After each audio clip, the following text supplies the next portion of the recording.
Hey, what's up, y'all? I hope y'all are having an amazing day. And today we are coming in with a banger as usual. And today we are going to be ranking every single movie in the Scream franchise from the worst to the best. You guys already know my feelings on these individual movies, but I thought I'd put it all into one video and rank them from worst to best and talk about why I like them, why I don't. But y'all do already know I love every single one of these movies, and this franchise is the only one really to have consistency in good movies each and every single movie, which is very rare and very impressive. Mostly thanks to Wes Craven and Radio Silence with the last two. I mean, y'all know how I feel about the Scream franchise. It's the only franchise I have done in full length on my channel. If you have not checked those out, please check them out. I'll put them up in a card somewhere. I don't know where yet, but we'll find out. But without any further ado, let's just get right into this video. Hey guys, future me here halfway through the video. There will be spoilers, so go watch the movie for yourself. And if you don't want to, then put on your big boy pants because there's about to be some spoilers here in just a few minutes. But future me out. So coming in at number 6, we have Scream 3. Now, listen, I understand some people really like how it dives into the meta-ness and really just immerses. It drowns itself in the own meta-ness of itself in the universe, but that is why I don't like it. Actually, I don't like how far it goes into itself. Pause. We have Stab based on the events of Scream, and then there are, I think, 2 movies that Stab 3 is then being filmed about, and it just pokes fun of itself, but not of itself in the Scream universe, itself in the Stab universe. And to me, that just doesn't really work for me as well as it does for a lot of people. And if that makes any sense, it kind of gets confusing, and that's, you know, another reason why I'm not really a big fan of this movie. But we got to get to the worst part about this movie. In my opinion, it has the worst killer reveal. The only killer to do it by his lonesome, which you got to give him props for that, I guess. But in all honesty, I don't think he would be capable of that. In my opinion, the character of Roman Bridger is kind of a pussy, and I really don't see him taking down all these people with just himself. I don't know. I mean, obviously, you know, you got to script some stuff. It's a Scream movie. It's a horror movie. I get that. I really don't like the killer reveal. And also, this movie is the one that just allows Ghostface to just be a magician. And I can't get over that. It doesn't work for me because it's like, come on, like, that's not happening. That's not happening. Like, most of the movies, they're not fully realistic. Yeah, but you can see yourself in a universe where that's possible. Like, that could definitely happen in real life, but not with this one. He teleports, he shows up in places somehow out of nowhere, and also has a magic voice changer that's able to replicate someone's voice perfectly, dot on, no difference. And that isn't even really widely available today. Like, maybe AI you'd be able to, but honestly, with AI even today, that's not even something you can do. Well, this came out in like 2000. We're in 2024, and that technology is still not available. It just, I just can't really overlook that. Oh, also, how could I forget when Roman Bridger was dead? His pulse was checked. He had no pulse. He was dead. He had no pulse. He was dead. You know, but I'm making it sound like I hate this movie. I really don't. It's a good time. You know, I love they brought back the characters from 2 and 1. You know, can't complain if Sydney's in it. But Sidney Prescott, just iconic horror final girl. But this movie, I love it because it's in the Scream franchise. But it's coming in here in 6th place in the last spot. Coming in number 5, we have Scream 6. And in no way do I dislike this movie. I love this movie. And I want to separate 3. There's a huge gap between dislikability between 3 and 6 for me. It's about this long, which is that is very big. That is a huge, that's a lot of inches. And what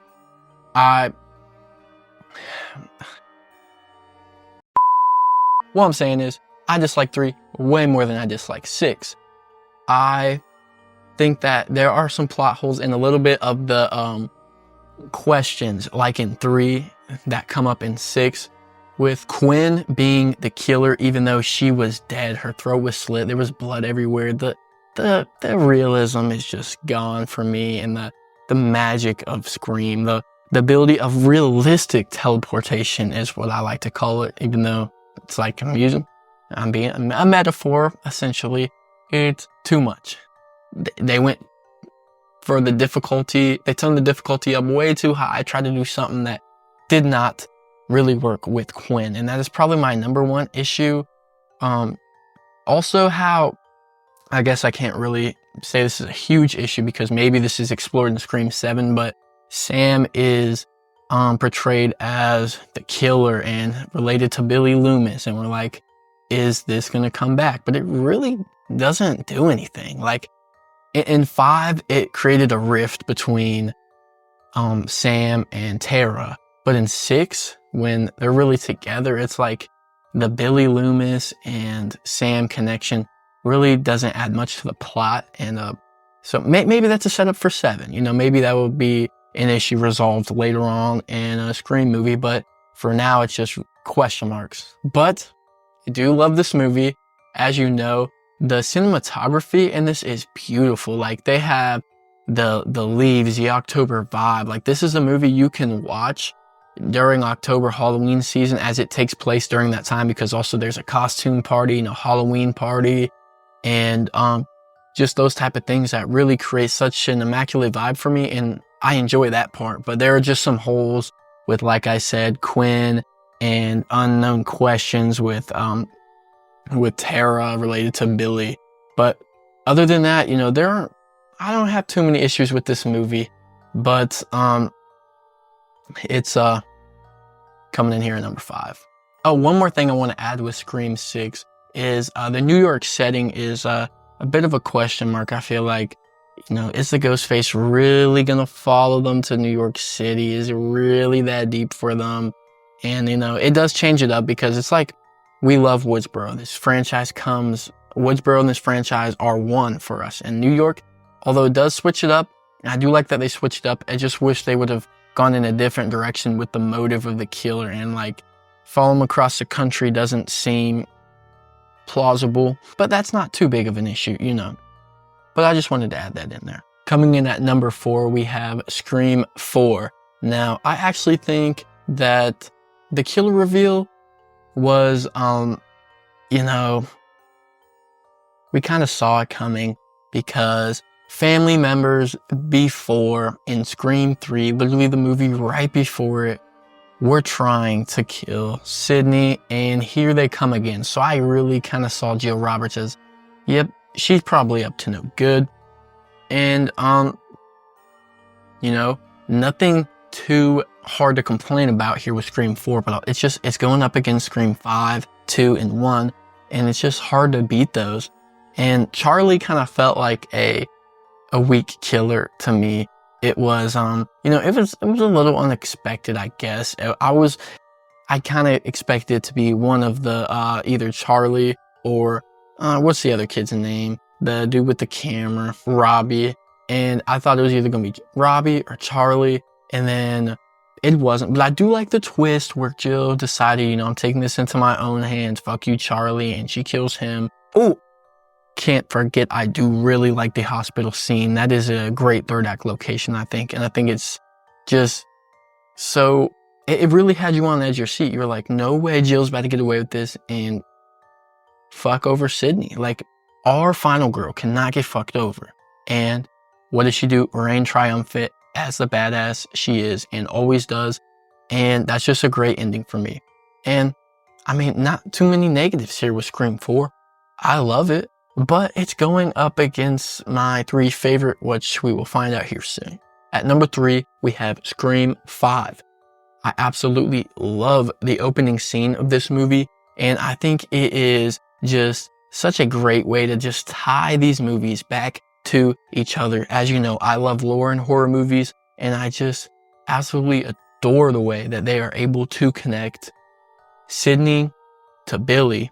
Billy killed Sidney. Billy had the whole Woodsboro murder. He was the killer with Stu. And now we have, a few years later, Sam, who is the daughter of Billy. And I just think that is so unique. That is a great way to connect them. And then create a rift between Tara. I think that's such a good way to create that conflict and then have them come together at the end. Richie, he was definitely a little sus, but I didn't fully see him as being the killer. So that was a great killer reveal. But Amber, a great killer reveal. One of my favorites in the whole franchise. I thought that was just badass. And I honestly didn't see it coming. I thought it was I fell for the red herring on this with Chad's girlfriend. I really thought it was her. But just that badass scene when she's like, I'm not the killer. And then she pulls out the shotgun. She says, I know. Fuck you, Amber. I'm not the fucking killer. I know.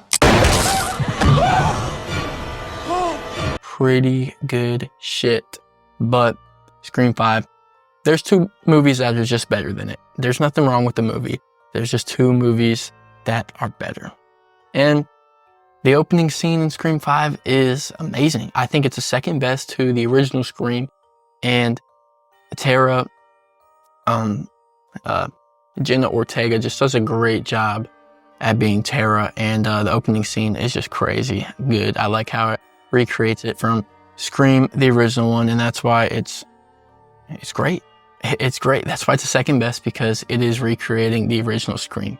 But there's 2 movies better than this, so Scream 5 is coming in at number 3. Also, some people really hate how Dewey was killed here in Scream 5, but I kind of think it had to be done. We were getting too attached to these characters. We were too reliant on, oh, they have plot armor. They will survive. They won't be touched. We didn't even have a worry. So it was kind of a shock when they actually killed one of our main characters and took Dewey out.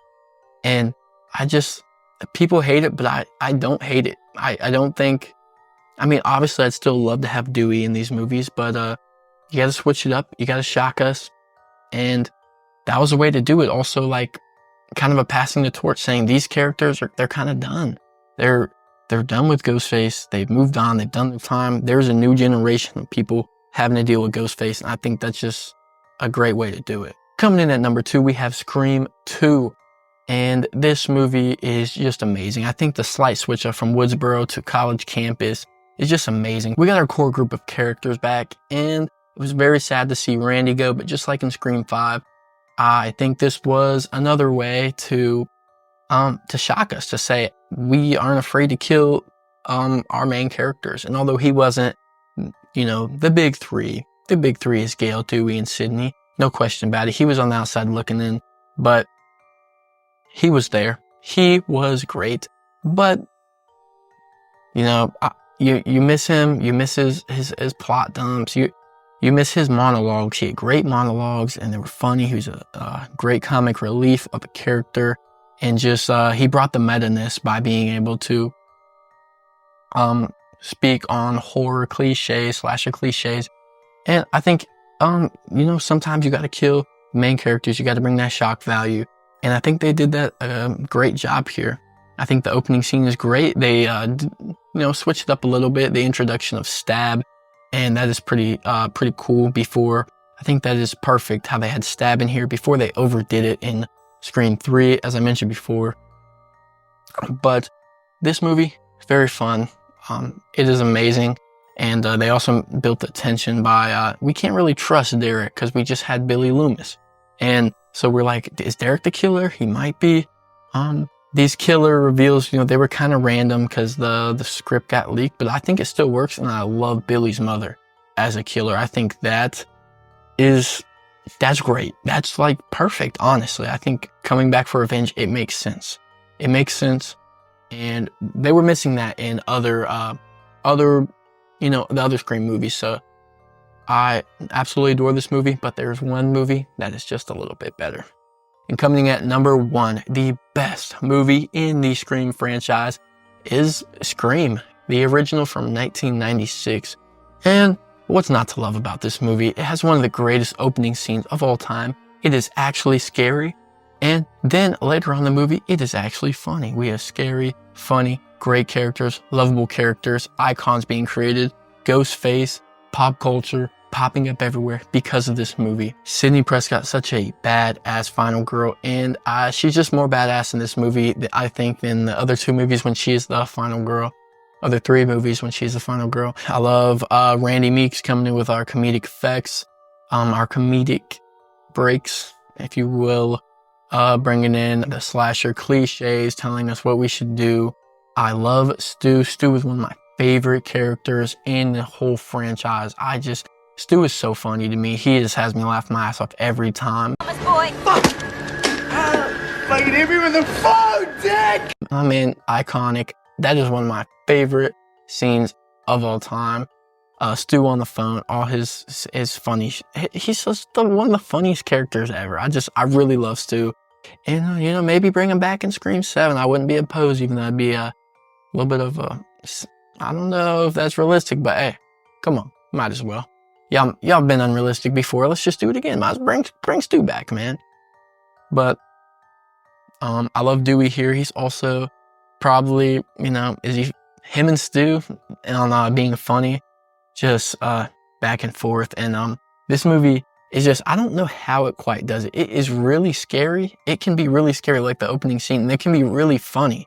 Like when Sidney almost got killed, answers the door, running and screaming. Someone else is screaming, and it's not Ghostface, it's Dewey. He is just chilling at the door with the mask, and he's just so funny. Like deep throating the ice cream cone while talking to his boss about a murder spree going on in town. Just absolutely, just so funny, man.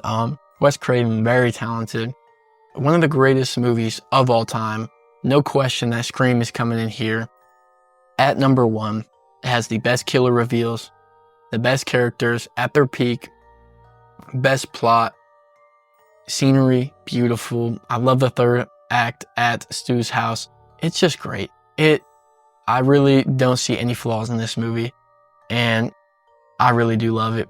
Well, maybe you can say the flaw is Tatum getting killed with the garage. It wouldn't kill her, but come on, that's an iconic kill. Like, you can't hate it. You can't hate it. You just can't hate on it. But one of the greatest movies ever, one of the greatest horror movies, one of the greatest horror movies ever, one of the greatest movies ever, period. No question that the original Scream is coming in here at number 1 in the franchise. Thank y'all so much for watching. Please drop a comment down below letting me know your favorite Scream movie, and let me know, rank the Scream movies worst to best down in the comments below. I want to see what you guys think. I want to see how many of you don't think the first one is the best one. That's kind of interesting. I'd love to hear that. Give me your reasons, let me know. And let me know what you think about this video down in the comments, man. Please drop a like and hit that subscribe button, or you will be receiving 13 separate calls from each and every Ghostface. And they will be coming to your door. I'm sorry, but that's the rules. Thank y'all so much for watching, and have a blessed day. Peace.